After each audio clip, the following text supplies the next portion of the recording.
Oke, halo, kita ketemu lagi di Poppy Pojok Psikologi. Kita sampai di bagian yang ke-9, nggak terasa ya. Masih di buku panduan psikologi bintang, bersinar terang dalam gelap. Nah, kalau kemarin-kemarin kita tuh belajar ada banyak sekali jenis kekerasan, perlakuan salah kepada anak terutama ya, tapi sebenarnya bisa terjadi juga kepada perempuan. Nah, apa sih yang bisa kita lakukan untuk mencegahnya? Kan katanya mencegah lebih baik daripada mengobati ya. Nah, itu benar sekali.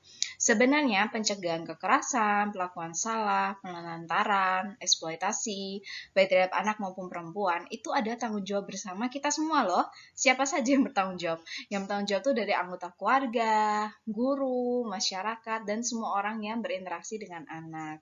Bahkan, tahukah bahwa anak-anak juga bisa jadi agen perubahan untuk mempromosikan perilaku yang baik dan ramah kepada semua orang?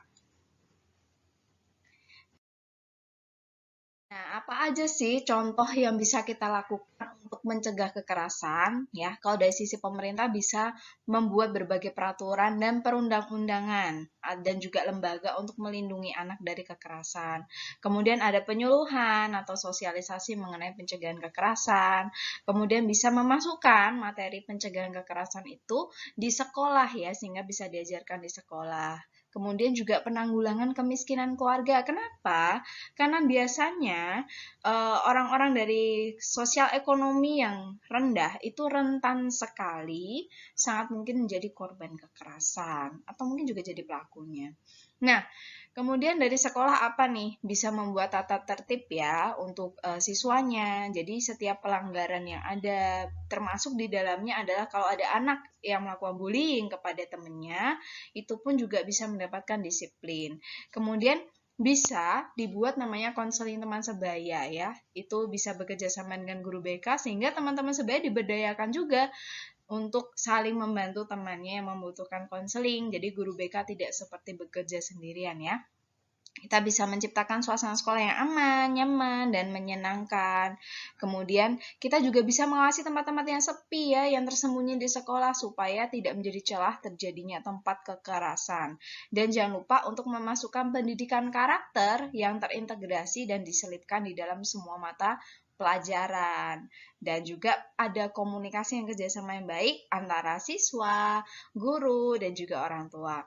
Nah, di keluarga apa yang bisa kita lakukan? Ini sederhana sekali, seperti kita menanyakan kabar anak sebelum tidur, kemudian kita mendorong anak untuk bercerita tentang kejadian sehari-hari yang dialaminya, termasuk jika anak mengalami kekerasan. Berikan anak keamanan dan kenyamanan untuk bercerita, ya. Kemudian berikan edukasi juga tentang hubungan yang sehat itu seperti apa, dan juga tentang seksualitas ya, supaya anak itu mengerti tentang seksualitas yang sehat, yang normal, yang sesuai dengan norma.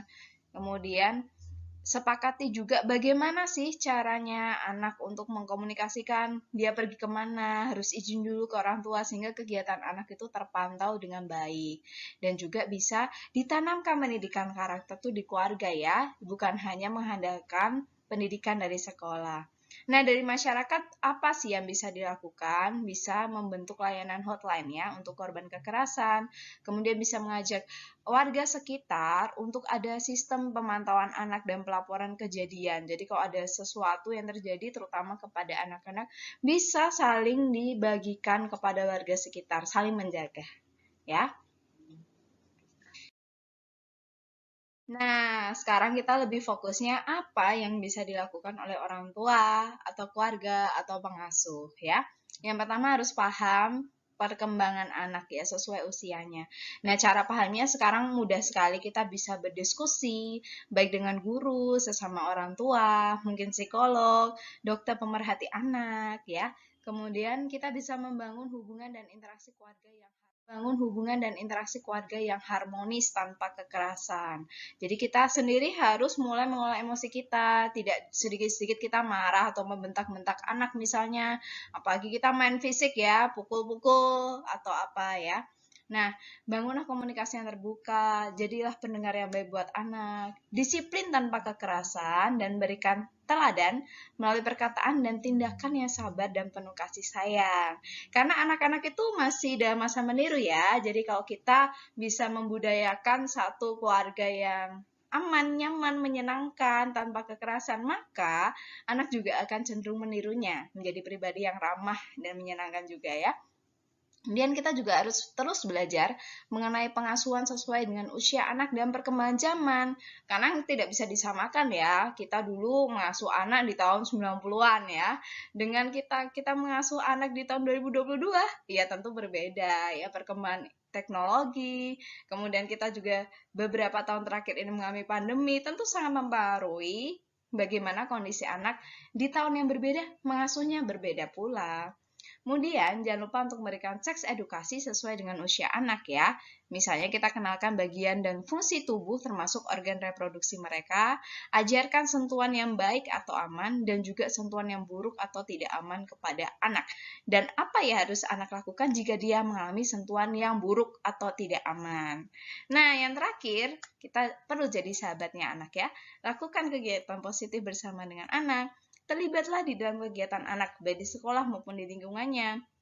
Kenali pergaulan atau teman-teman anak Anda, dan jangan lupa untuk ikuti perkembangan iptek dan tren anak masa kini ya, supaya bisa masuk ke dunia anak dan gak dianggap sama anak kalau kita tuh gaptek atau kolot. Nah, itu tadi ya sekilas tentang bagaimana cara kita mencegah kekerasan yang sebenarnya bisa kita lakukan mulai dari rumah, mulai dari diri kita sendiri. Tetap terus simak semua edukasi tentang kekerasan di Poppy Pojok Psikologi. Kita ketemu di video berikutnya.